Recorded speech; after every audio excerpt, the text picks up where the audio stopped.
Okay, so everyone, hello and welcome to our talk today.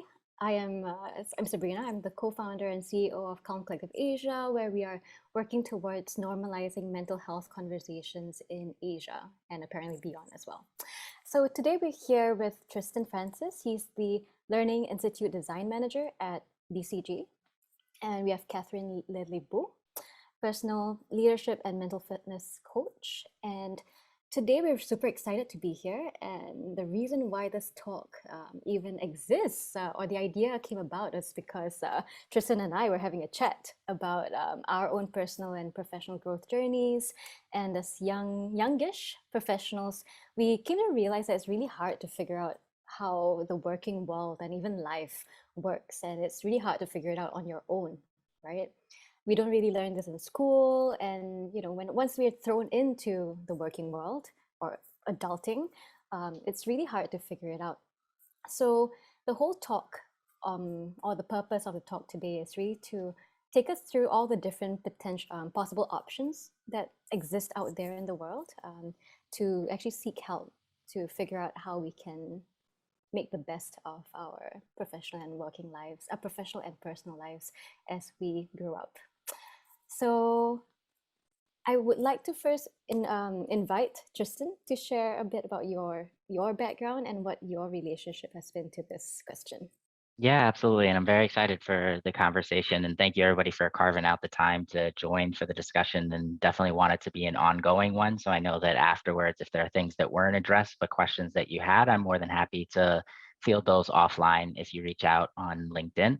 So, just a little bit about my background. I'm originally from New York. I moved to Singapore about 3 years ago for work, and this was after business school. And for me, I think my journey with these topics would go back as far as middle school, high school, in terms of mentorship, that evolving into therapy, which I started doing in my freshman year of college and has been a habit ever since, and moving on to coaching, which is something that I picked up more so once I entered the professional world and so forth. But I would say that my relationship with all three of these, and the punchline, which we can delve more deeply into in the conversation, is really I see that coaches and therapists and mentors, I view all of these as resources that allow me to live with greater intentionality, which is something that I think I've been particularly focused on. I know during my MBA program, I was working with the head of research at Harvard Business School to create this course called Crafting Your Life, which is all about how can you identify your purpose and then live with greater intentionality. So this is when I started to think a lot about these topics.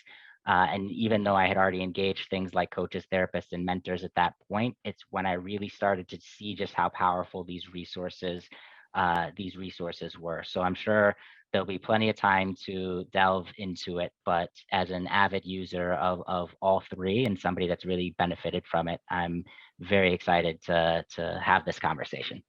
Yeah, thank you so much, Tristan. I'm so excited to hear from you as well. And I mean, as you know, I've also benefited from all three.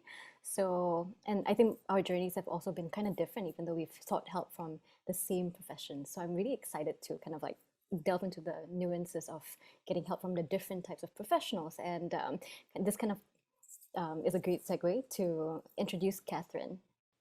Why don't you share more about what you do and what your relationship is to our topic today? Yes, hi everyone. Thank you so much for being here and co-creating this space with us. My name is Catherine, originally from Indonesia. So those of you joining from Indonesia, hello. I'm an SCF and Coactive certified coach. And yeah, my background was in advertising and media industry, and I'm now a certified coach. I think greater intentionality, what Tristan mentioned, really speaks to me. And for me, it's also about conscious awareness, living life with conscious awareness. And I think that was a great desire coming from within about 3 years back. And it's just something that I couldn't ignore.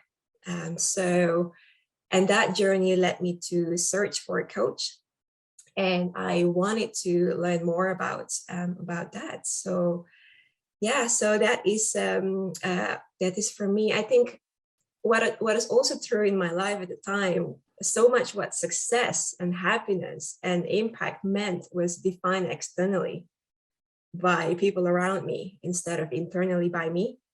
So I wanted to just start creating success and happiness on my own terms. So yeah, that's my journey. My invitation at the start of this webinar is to encourage everyone to ask questions and co-create this space, because this is for you. So yeah, thank you, Sabrina, for inviting me here. Thank you so much. And yes, I think on that note, yeah, co-creating the space is so important for us. We really want to hear from you attending, from wherever you are. If you have any questions at all, feel free to ask us in the chat as well as in the Pigeonhole link that we have over here. So let's move on to the discussion. So we're going to be starting off with 4 of your questions that we've already picked up from Pigeonhole. So if you were early, we're going to answer it. Yeah, I mean, like the early bird catches the worm, right? So we're going to start with the first question. And this is, this will just set the stage for everything else here. The question is, what's the difference between a coach, therapist, and a mentor? So maybe I'll start with Catherine. Why don't you go first? How would you distinguish the 3? Yeah, I'm trying to, thanks for the question, Sabrina. I'm trying to think how to share this question, how to share this answer without people having to see that the same answer on the Google, for example, because it's a question that you can easily Google. So personally, I just want to say that this is not a black and white question. There are different styles and modalities exist within both therapy and coaching. So I just want to share that. So it's I can share the general information just to keep this short. Let's start with mentorship. It's someone having knowledge and having experience more than you. So they're usually an expert in something and sharing their experience on how you could go about doing something. So I guess the relationship is guiding someone through his or her experience. With therapy, therapy is another generalization, generally dealt with people's past, and it seeks to bring someone to normal function through diagnostics.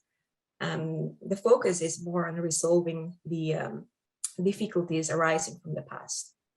And for me, coaching is the one that is really, the model is really about partnership. So both are equal. It's not the one person being the expert and the other is not. Both are equal in the coaching relationship. And the focus is really about moving towards higher function and manifesting potential. In my personal case, healing was a side effect. So that could happen. That's it for me, to keep it short. Thanks, Kat. And how about you, Tristan? From your personal, your personal experience, how have the different people affected your life and your growth? Yeah. No, so as I was listening to Catherine's description and then also thinking about blending this with the conversation around from a timing perspective, is it feasible to really have all 3 of these things at the same time? I think for me, maybe part of what I'll do is I think that what the value that you get from each of these resources will differ from person to person. So I think that for me personally, I think a coach gives me, professional clarity and a level of accountability. A therapist gives me, self-awareness and greater inner peace. And mentors, they give me inspiration and perspective, right? So those are the adjectives and verbs that I would use to describe my own experience. But I think that this is one of those things that, if a different person is going through all 3 of these experiences, they might have a different set of adjectives and verbs. And then I think, I was thinking back to like the different times where I've leveraged each of these resources courses, and I was trying to think of like one point in time where the intersection of all three became really important for me. And actually, the moment that comes to mind is actually back in, this would have been March or April of 2020. And I remember it distinctly because it was kind of or actually February is where it maybe begins, February 2020, when we started to make the pivot from working in person to working virtually. And I had just at that time, I had just finished up my first case at BCG, which went very well. I started into my second case. I was really excited about the second case. And my second case, even though it was like a month long, I felt like I just, tanked the case. And it really took a hit on me from in terms of my professional confidence. And then on top of that, we were going through circuit breaker in Singapore. And so there was a lot of like isolation in that period as well. And so basically I was at this stage where I was like, okay, I'm now 5, 6 months into BCG. I feel like I'm doing so poorly that I'm like, am I even going to have a job like in 6 months from now? And all three really kind of came into hand. So the coach in this perspective, one of the things that I did at that point in time is I kind of raised my hand. So at BCG, we have like a career advisor that oversees your trajectory. I raised my hand and I did my best to actually articulate the case for why I wanted a coach, which was not a traditional thing, but in my mind, I was like, BCG has a lot of resources. If I feel like I need a coach, let me just tell some people I need a coach and see what can happen. But I basically explained, part of it for me, the way that I learn and ramp up, and this has to do in part because I'm dyslexic, which has implications in terms of how I process and absorb information. So for me, physically sitting in a team room where people are just constantly talking about it, that's how I learn. And so when you strip that away from me, that process of ramping up to speed became just read a bunch of documents. And when it comes to like comprehending through reading, that has always been very difficult to me. So I basically explained to the career advisor, I was like, look, these are the challenges that I'm facing. I know that BCG has coaches in North America. We don't quite have that same structure in Asia. Is it okay if I just work with those coaches in North America? What they ultimately ended up doing was basically they went to an external vendor and were able to kind of help me get matched up with somebody that specifically focuses on working with people who have dyslexia and other kind of neurologic like learning disabilities. And so it's an example of like the coach really allowed me to think about, okay, how am I going to absorb information? And that was one part of it, but there are other things that I ended up working with this coach on, and very grateful to BCG for having foot the bill for that. But even if they didn't foot the bill, I probably would have looked to get a similar sort of coaching on my own. But I'm always a fan of, especially if you're working for a big institution, see if there's a channel where you can get it paid for first, and then if you can't get it paid for, then look into your other alternatives. So that was the coaching element. The therapy element during this whole thing was really taking stock of the emotional state, because it was really starting to impact me, the fact that I wasn't doing well, especially because like my first case with BCG went well. I was like, okay, I'm on a good trajectory, everything like that. So it kind of felt like things came really crashing down. And then as context, I'm in Singapore, 10,000 miles away from like friends and family. I don't really have the same level of community and support that I can just turn to for perspective. So it really was this like isolating feeling that was like impacting my ability to sleep, my ability to eat, all of these things. And I was able to kind of get in touch with a therapist and start having some of these conversations, which I really think, for me, when I say therapy gives me self-awareness and greater inner peace, it just gives me more perspective that, once I started re-engaging a therapist, I was sleeping better. I just felt healthier. I kind of like got that foundation back on track. And then in terms of mentors during this period, I reached out to a lot of senior partners at BCG, both people that I had known in the US, because I started my BCG journey in the US and then kind of transitioned over to the Singapore office. I reached out to mentors both in, the US and in Singapore, and was, just talking to them And various stories with senior partners where they told me, look, here are all the times in my life where in my BCG life where I felt like I was on the verge of getting fired. Good or bad, it's kind of a phenomenon that a lot of people, especially early on in their time at BCG, have. And it's just helpful to get that perspective from people who had been there for 20 years. So there was some perspective giving. And then there was also some very tactical, one of the people that I reached out to was the head of the Singapore office, and I just explained to him, I was like, look, these are the challenges that I'm facing. And he very tangibly was like, okay, well, let me try and make sure that on your next staffing, you get matched up with somebody who's a good project leader, and who's known for basically being strong in the areas. So mechanically, I was able to get staffed up with this person who was kind of known in the office as being like a strong project leader in the areas that I needed. And that next case, when I got matched up with that person, the trajectory turned back around. I did very well on the case following that.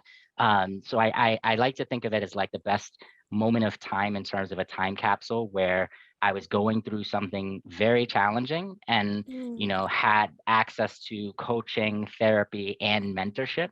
And all three of the things played a very different role in getting me from what I would describe, March 2020, April 2020. I would describe that as like a low point for me. Really feeling like things weren't going my way, like, almost feel this feeling of spiraling and so forth, to fast forward, you know, 3 months down the line, once I've had steady use of these resources, to kind of feeling back in a much better place. So I think that, yeah, big differences and a lot of value in different ways. So yeah, but I do think it will mean different things for different people. So the coaching really gave me that professional clarity, the therapy, that inner peace, and the mentorship, that perspective. Wow, Tristan, thank you so much for being so openly, I guess, vulnerable about sharing the context of why you sought help. And, just thinking back to March and April 2020, and what a time that was, right? And here we are 2 years later, and I think remnants of that difficult time is still here with us. And I think that's kind of the reason why a lot of us are here today to figure this out. I mean, I think since then we've been seeing so many more people starting to be more open towards seeking help, towards getting therapy now, trying to figure out whether a coach is the right person for them or a mentor. And I think, Tristan, from what I'm hearing from you is that I really appreciated that you frame the different I guess professions or the different types of people in your life. So what I heard was that when it came to therapy, it's really about helping you like maybe process your emotions and all the difficult feelings that were coming up for you. And for mentorship, it's really about finding someone who's senior to you, who has been there, done that before, maybe, and can Mhm. help you kind of give that perspective and help you find the way. And with regards to coaching, that seemed to be a lot more in relation to your professional growth, at least for work. But at the same time, I also understand that also, even in my personal journey, a coach, therapist, and mentor can also help guide you along both your professional or personal life as well. So yeah, it really depends, right? So my own experience of it has been, yeah, it's changed over the few years that I've sought help, and even today I still have mentors, a therapist and a coach that I go to for different things. So for instance, for my mentors, yeah, basically in my work at Calm Collective, there's a ton of things that I do and a ton of things that I don't know how to do. So I try to find mentors for that. So for instance, one of them is like, oh my goodness, I need to figure out the financial budgeting strategy. So I'm actually turning to someone who can mentor me along those lines. I see my therapist often still because whether it's like in relation to Calm Collective or my own personal life, my therapist really helps hold space for my emotions and to help me get that self-awareness, firstly, and also identify how I can kind of reframe my perspective and like unhealthy, maybe behaviors or even reactions. So that's been really helpful. And my coach also gives me that. I think, as Catherine, you mentioned, it's really been partnership approach whereby my coach really asks really good questions, and he helps me figure out or recenter myself when it comes to ensuring what I do matches who I am. So that's been really, really helpful. And on a technical perspective, I also have had a coach who has, like, kind of asked me, help me find the answers within myself to figure out what the right way forward looks like when it comes to like my day-to-day work and even life. So yeah, I hope that helps the folks tuning in. And now we can go to the next question. And I think, Tristan, you've answered part of that. Yeah. Um, Maybe Catherine, if do you have anything else to add around this question? Whether you can have a coach, therapist, and mentor at the same time. So I work with clients who do coach, who do work with coach and therapy. So it is not uncommon, like I mentioned earlier. And however, I also want to highlight what Tristan mentioned. I resonate 100% that each person's case is unique. It may not be like that for you. You may want to seek a therapy first. If you have certain issues with your sleep or depression, or things that are hindering you from just doing the day-to-day life, and that could be the case for you. So I just want to say that it is not uncommon for you to actually tap into these 3 resources at the same time. For me personally, I tap into coach and mentor at the same time. Tristan, anything else to add? Yeah, no, I would absolutely. I think that all of the resources can definitely be leveraged at the same time. So I think it is, yeah, there's a sequencing around it. As an example, in my mind, I think health always comes first. So if you're having issues with sleeping or eating or some of the things that are like your day-to-day function, I personally, my belief is prioritizing that over figuring out the mentorship and the coaching piece, just because that's really specific to the personal side of the equation. And I actually think that the health side or the professional side of the equation, and I actually think that the personal and the health side of the equation is much more important. So from a sequencing perspective, I would say, if you're having issues and you feel like you need all 3 of these, anything that's going to improve your health, I would prioritize that, because it will also put you in a state where you can absorb the information much more effectively when you're working with a coach. So I'm sure if Catherine were to think about her coaching clients, and there was a coaching client who wasn't sleeping or eating or didn't have that side of the equation down, a lot of the work and guidance and coaching and advice that Catherine would normally be able to deliver would still be delivered, but it couldn't be absorbed. So I think that you can definitely have all of them at the same time, but I do think that there's a sequencing, and I always am of the personal bias that the health components are usually what I think should be first and foremost. Definitely. I mean, I think when you're saying that, as you were talking about that, I was just thinking of the Maslow's hierarchy of needs, right? If you're not well, if you're not healthy, if you're feeling depressed or anxious, it's going to be very hard to even think about what your purpose or your ideal life is going to look like. It's going to be really hard. At the same time, if it really affects your day to day, then prioritizing, say, a therapist would be actually key before, say, engaging a mentor. Yeah. Okay. I hope that helps. So the next question is about how do you find a. Let's start with coach. How do you find a coach? So, Kat, why don't you go first? Yeah, this one, personally for me, I started talking, just asking the close circle.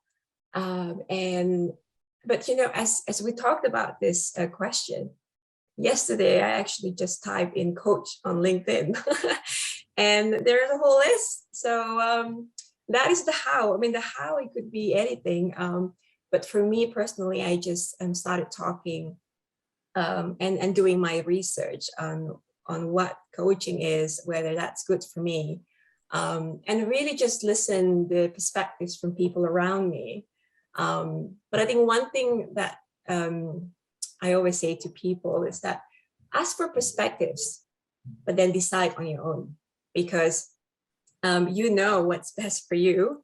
And yeah, just really try to gather the perspectives and then experience it, and then and choose the right resource for you. So that's more of the how. And Sabrina, I don't know if you want me to mention about the maybe my 2 cents on Yeah, getting the mentorship as right well. coach. And yeah, Yeah. Go ahead, go ahead. Okay. So that's the right time to mention about it. My 2 cents. If personal development is new to you, if this inner work is completely new, reach out and talk to people and search for the coach. And a few things that you might want to know is the when you talk to a coach, it's trusting your intuition. You look for chemistry. So the first coach that I worked with, I felt there were lots of the similar values with this coach, and someone I could be real with. And there's just a lot of it that I felt really good with it, but also I felt uncomfortable in a good way, because he challenged me, and I was ready for it.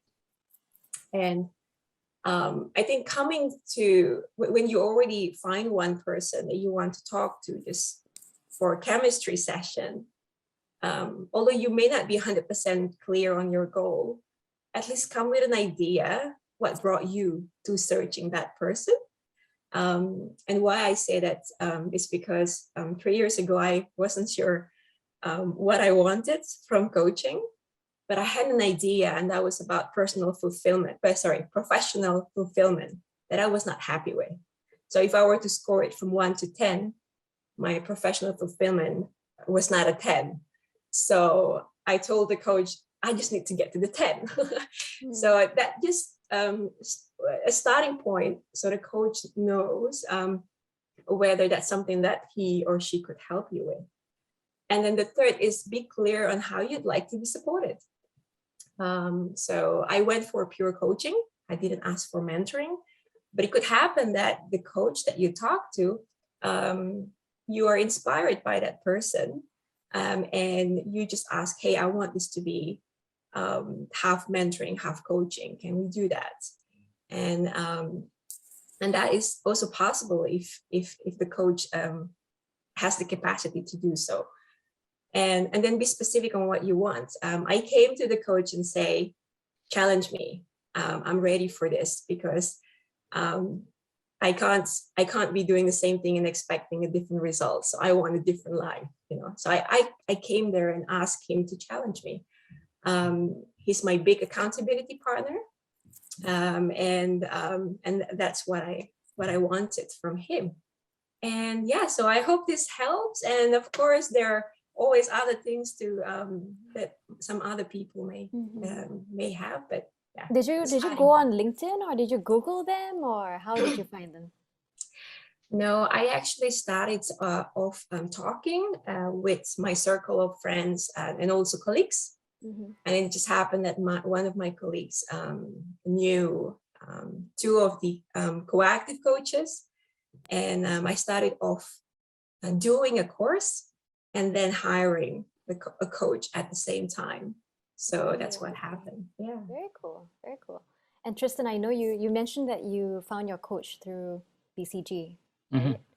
And how about your therapist? Or do you want to share more stories about how you found these great Yeah, people? no, the coach was through BCG and speaking to that career advisor, and then also speaking to the learning and development team. And one other story that I'll share, which was actually shared with me by a friend of mine, but they mentioned when we first went virtual, you can imagine companies that used to do L&D in person, they actually had budgets that were allocated to them and they didn't have anywhere to put those budgets. So I actually have heard of instances where people were just aware of excess L&D budget at their company, and use that to basically get themselves to carve out a little something for them to get coaching. So I would just, I always think that if you're, again, this is easier said when you're at a large company than if you're at a startup. It's not going to have those resources. Or if you're at a company with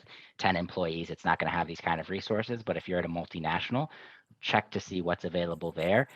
Therapy, actually, that was through, so both BCG and then before BCG, I was with Morgan Stanley. Both of them have what's called an employee assistance program, which many organizations have. And actually through that, you have access to free therapists. So there's a lot of, or the therapists aren't free, but it's covered for by your company. So a lot of the times, actually, like I bet if you were to survey the majority of people at BCG, they wouldn't actually even know that they have access That's so to true. free Yeah. therapy, and same goes, for Morgan Stanley. So if you're at a, it's worth checking because you might have just free access to this. So in my case, that's actually the therapist that I work with was through BCG, paid for by BCG, and then similarly when I was in business school, I took advantage of therapy that was paid for by Harvard. And then when I was in at Morgan Stanley, I took advantage of therapy that was paid for by Morgan Stanley.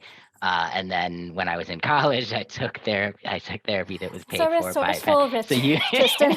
You are so so lucky. I think you can realize that I see a trend. the trend. But no, I think Yeah. it's absolutely, if I was at an organization where I didn't have the luxury of having the resources paid for, I would definitely pay for it out of pocket. In fact, even when I was in New York, Morgan Stanley paid for it up to, I can't remember what the exact amount was. I think it was something like 10 sessions a year.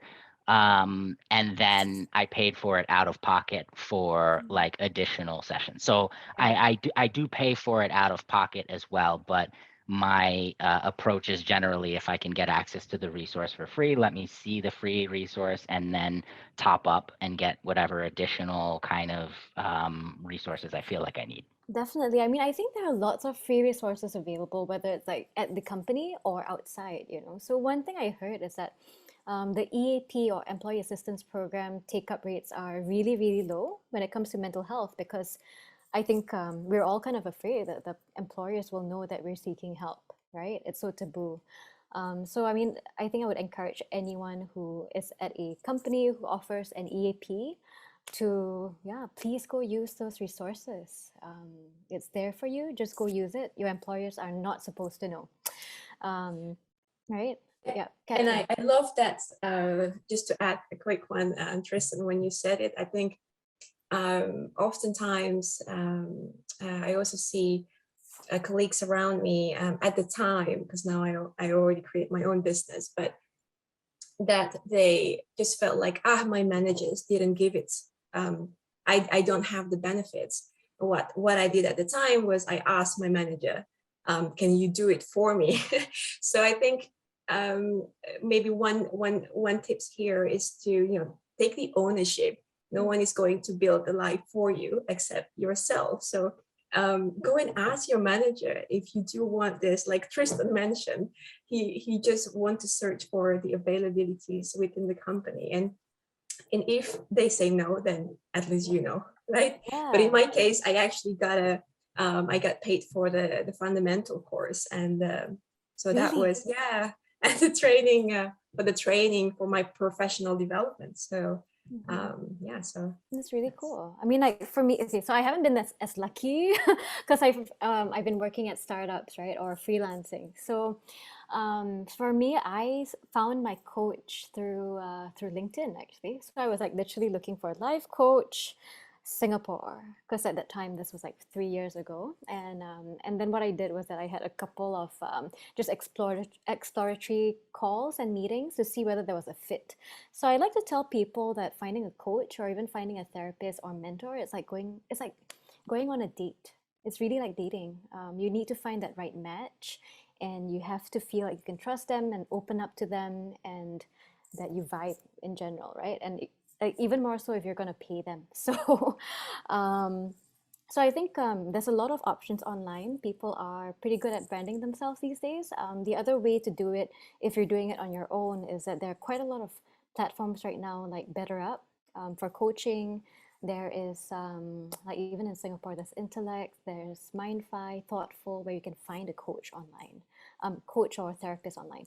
So normally, what happens is that you maybe like add some like criteria, and you will be presented with a few options, and you just have to look at it as though you would go on a date. Yeah, so instead of swiping right and left, you would probably have to go check it out, have a get on a chat with them or a call, and then see for yourself whether they're a good fit. So that's my 2 cents or 3 cents. Yeah. So the next question that we have before we jump into Q&A, and maybe we can keep this one quick. If I can only afford one, which should I go for? So Tristan, we've heard from you about your approach. Do you have anything else to add? Yeah, no, I would just say if you can only afford one, well, generally, I think mentorship, you can oftentimes find good mentors for free. So I don't think you need to worry about a price tag as much from a mentorship component. I think in terms of therapy and coaching, my kind of, for me, I think health always comes first. So if a therapist is going to help with with kind of your basic fundamentals. I like the Maslow hierarchy of needs that you mentioned, Sabrina. I think that's a really good way of articulating it from a timing perspective. And then coach, I think that it is really important to get to the state where you can, because I view coaching as like if you're really going to thrive and you're really going to reach your full potential, I think you absolutely, in order to get there, will need to work with a coach. And I think all of the most exceptional people that we can think of that have really moved the world, or, also people that are exceptional and aren't household names, these individuals have coaches. So I think coaching is far more prevalent than people realize. I think if you are a top performer and you want to be considered as a top performer and you want to be at that level, whether that's in a corporate arena, in any arena, then you need a coach. So in my mind, the goal is like take care of the fundamentals so that you can get yourself to the right state where you're ready to take on a coach, which ultimately will bring you to the next level. So I think all three of them, mentorship free. If you can only afford one, I generally think the health, but ultimate goal, get towards that place where you feel ready and excited to take on a coach, whether that is paid for or paying for it out of pocket. It really is a huge and important investment in yourself that helps you realize your full potential. So I do want to encourage everybody to get to that point where they feel ready to take on a coach. Yeah. Thanks, Tristan. Catherine, anything to add? I think it's so spot on, Tristan. I think that is the way to go. If you don't have any health issues, and you do have something that you want to go for, goals, dreams, then coaching is the way to go. If you still feel it's very hard to function day to day, clear that one first. And yeah, Yeah. I think that's a great point. And I see lots of questions coming I up see too. so many questions. So let's get to that. I know we're trying to end the session at 3 p.m. Singapore time sharp. So let's take a quick look at the questions that we have. Yeah, and I'll just be flashing this up on screen for a little bit as we examine the questions. Awesome. Yeah. Yeah, so maybe let's go ahead and delve into some of the questions. And I know that in terms of the best way to find a coach, Catherine, you had touched on that in terms of just searching through LinkedIn. I spoke a little bit about navigating through your own institution that you work at, especially if you're at a larger one. Sabrina, is there anything you want to add to this notion of the best way to find a coach? If not, we can maybe go to No, the next we one. can move on. Okay, Shall I stop great. sharing? Yeah, I think you can stop Yeah, I think we can sharing. all take a look at And Pigeonhole then, but ourselves too. yes, definitely, if you haven't yet entered your question in the Pigeonly or upvoted questions, please do We go ahead actually and have do that. also questions. Is this in the Ooh, chat? The new Q&A ones on the coming in. bottom. Okay. Okay. Yeah, the new ones that are being added in the bottom. Okay. Yes. Wow. So we'll go, yeah. Maybe, so one of the questions is very clear, kind of, and Sabrina, you had described the process of finding the right coach, therapist, or mentor. It's almost like, you're, speed dating, for lack of a better way of saying it. You're really trying to get a coach. But I'm curious, from your perspective, like when you were looking for your coaches, therapists, mentors, when did it click for you in terms of saying, okay, this is the right, like what were those green flags, is the way that it Mm, was kind of framed as the actual question that allowed you to say, okay, this is the person that's a good fit for me. yeah, I think it was a combination. So, okay, when I'm looking at the coach, right? It was a combination of it was a CV check. I was like, okay, what's this person's experience and will he understand me and what I'm going through? So I saw that he was both like a business oriented person as well as spiritual oriented. So I was like, okay, I appreciate business and I am spiritual and I'm trying to improve myself on both fronts. So that's how I kind of like did the initial filtering process. The second part was I spent about half an hour meeting him in person over tea. And yeah, I just felt like it was a good vibe. The initial half an hour chat was free. So, free things, can't say no to that. From there, the process was he actually offered a discovery session of 1 hour and he also threw that one in for free. And I was like, oh my God, free thing. But then from there, I was convinced and I realized that this was going to be a good fit. And I'm still working with the same person today. So this has been a 3-year relationship. So that's for my coach. For my therapist, I actually asked around for referrals. So for the first therapist I got, it was from a GP, general practitioner. I just went to the doctor because I was feeling anxious at the time, and then the doctor was like, "Have you considered therapy?" And I was like, "Oh my God, no." So that was my first therapy referral, and it worked out. After that, she took a sabbatical, and then I just asked around for referrals from other friends, and yeah, that was how I found my therapist. How I felt it was a fit. Yeah, I don't know. We just got along, and I felt really comfortable opening up to them. So I think that was like the green flag. Any red flags were, well, I did have a couple of other discovery calls with um, some coaches. So when I was trying to find a coach, I actually did 3 different discovery calls, 2 of which I was like, not very comfortable with you. So one of them was I realized was not a culture fit. They couldn't really see like where I was coming from. We had a very different background, so that was one red flag.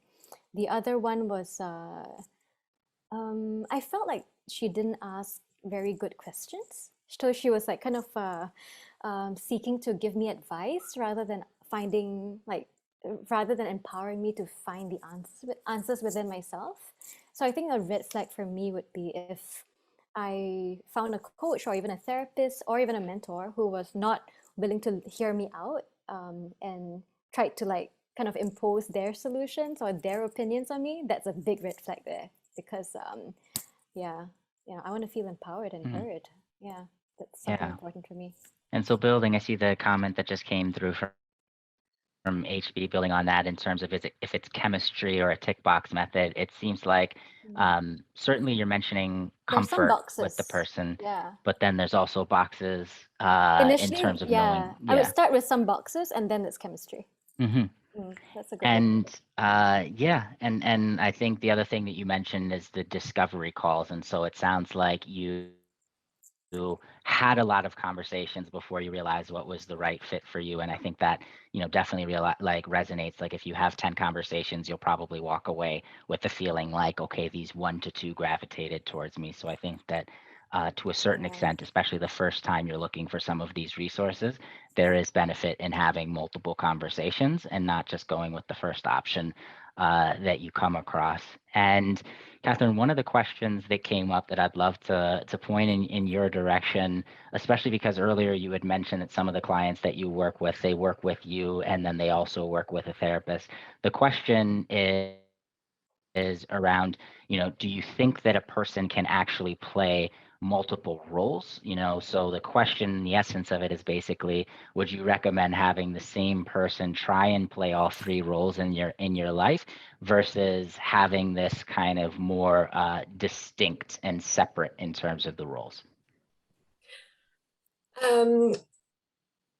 One person doing three roles at the same time. I think it could happen, but it's quite rare that you could have one person doing multiple roles. So again, it depends. If you can find that and you feel comfortable, you have that chemistry, and the person is getting you to work on your agenda, and that's great. It also depends on, for my clients, for example, right now, they've been doing therapy for 1-2 years, and one of them actually worked on that because he had the post-traumatic stress disorder, and I think it just happened that he's at the point where he's ready for coaching.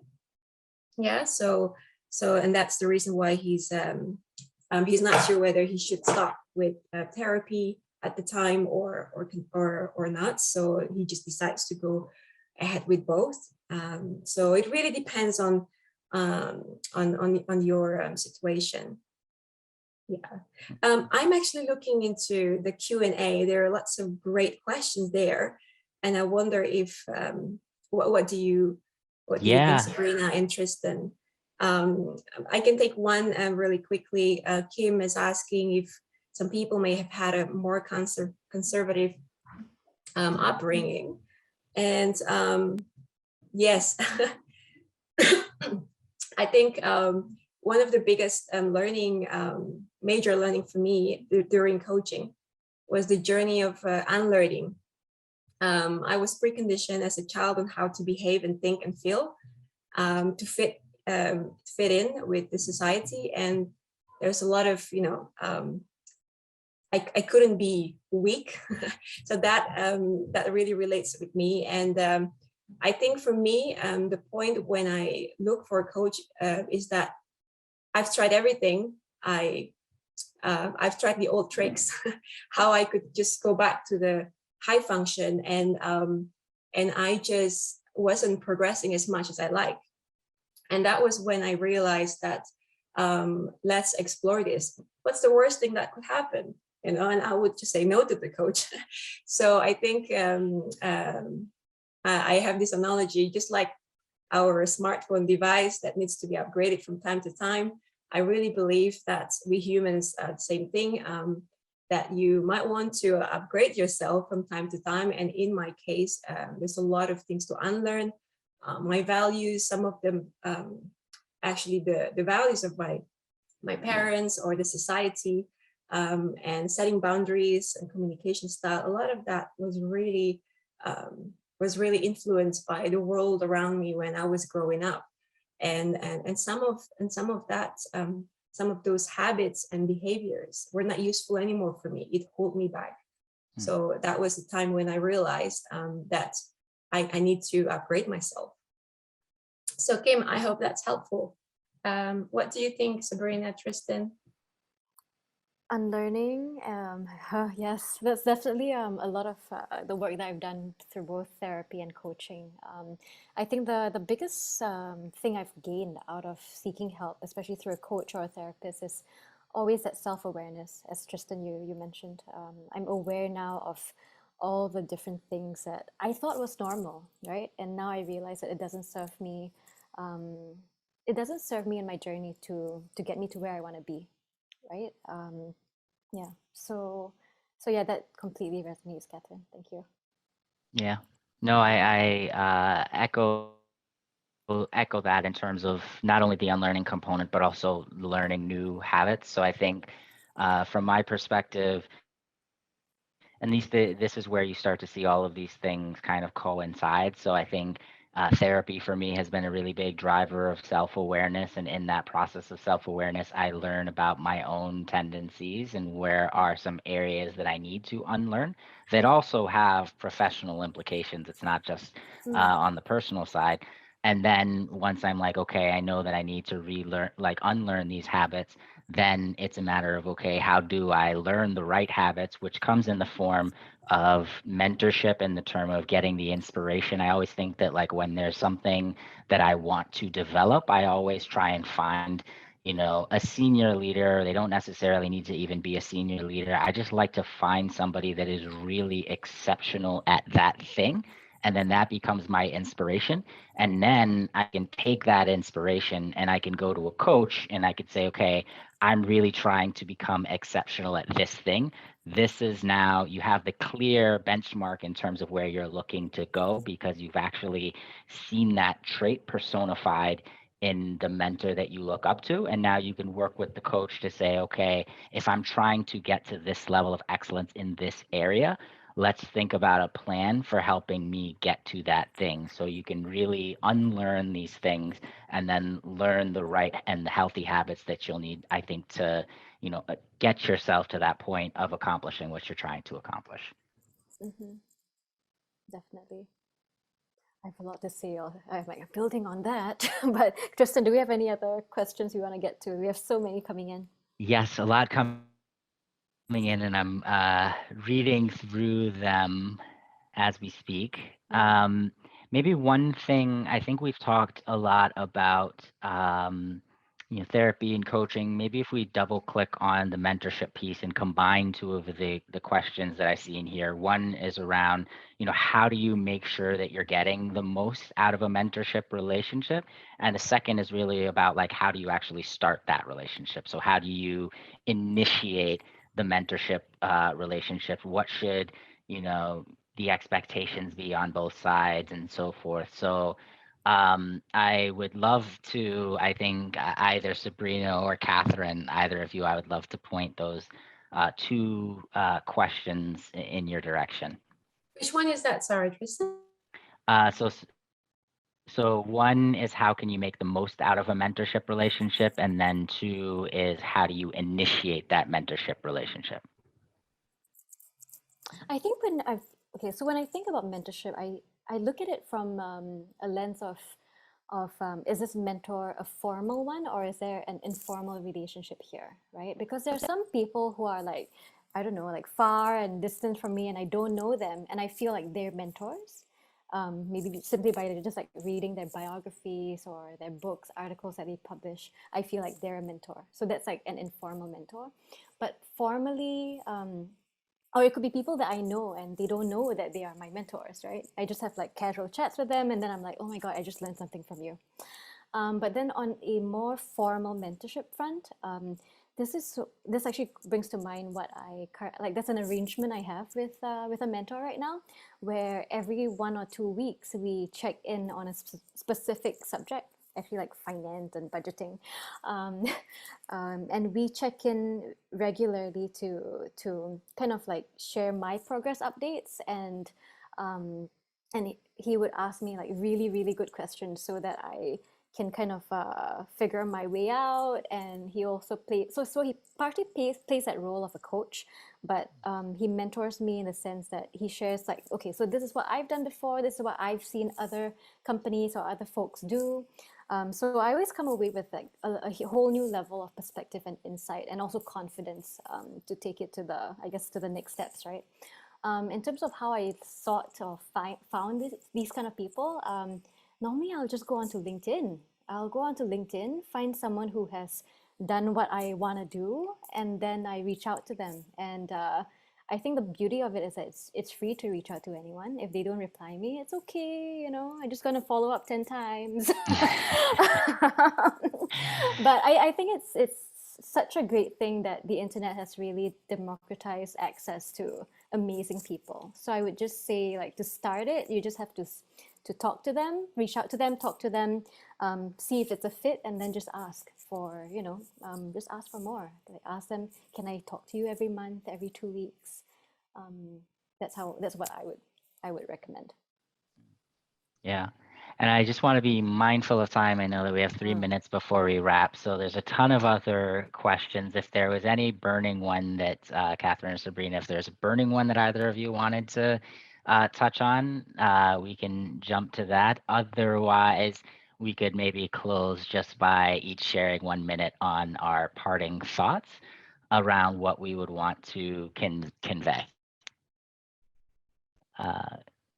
So maybe I'll do that. I'll go ahead and I'll share mine, and then Catherine, I'll turn it over to you, and then Sabrina, I'll let you close us out. But I guess my parting thoughts would be if what you've heard today is something that resonates with you, I would say give it a shot, which is something that has been a theme that people have mentioned. Sabrina's mentioned, if you do some of the outreach and people don't respond, it doesn't really, there's no cost to that. Catherine had touched on that as well in terms of just initiating it. So I would say, the resources that we're mentioning really have the potential to transform your life and allow you to perform at a different level, allow you to move through life with greater confidence and conviction that you're heading in a direction that you're excited about. And so the upside is certainly there in terms of what these resources could mean when you find that person that clicks with you. And the downside is much more capped and limited. So I think that it is absolutely worth the investment in just giving it a shot. And when I say give it a shot, I mean really kind of following through and being committed to giving it that shot. So you have to go into it with the right headspace in terms of being open-minded to the experience and the process, as opposed to viewing it, I wouldn't view it like a magic pill where you sign up and then somebody else does all of the work. This really is about the work that you put into each of these things to make the most out of the mentorship relationship, to make the most out of the coaching relationship, and to make the most out of the time that you have with the therapist and so forth. So that would be my parting thought. And of course, if people have follow-up questions, I'd say this is an ongoing conversation. So please do, feel free to reach out with the questions. So with that, I'll turn it over to you, Catherine. I love that. I think my invitation here is, as we're wrapping up, is to really think about, feel the fear and do it anyways. Because I remember how uncomfortable it was for me to reach out for help, and maybe reframing that it's not about weakness, it's actually strength when you know when to seek for help. Like Tristan mentioned, even the famous people and very capable people have coaches seek therapy, and we're not any different. And I think what really made me make a push at the time is my fear for regrets was higher than my fear of failure. I don't want to be in my 70s regretting for not doing my best to actually get somewhere in my life. So when I feel the regret, I knew that I didn't want to stay. So change doesn't happen overnight, but at least one step at a time, you'll get different results when you make a change on something. Thank you, Kat. Wow. Okay. So I was just sitting here absorbing everything. But I guess what I would say is that I think everyone here has taken a big step already coming for this talk, and I really, really appreciate that you've done so. I really hope that our conversation today has helped give you the confidence to go seek help. And I think we need to recognize that seeking help is not as difficult as it seems once we get past our own self stigmatization of like sharing about our vulnerabilities with somebody else. Once we get past the fear of seeking help, there are many, many ways to seek help, whether it's through your own through your work's employee assistance program. There are also a ton of free counseling services out there. Lots of coaches in the world.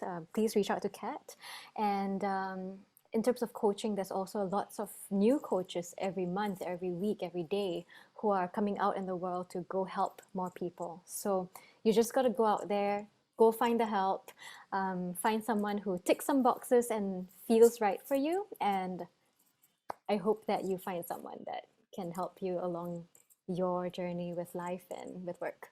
So yeah, we have come to the end of the talk. Thank you so much for joining us.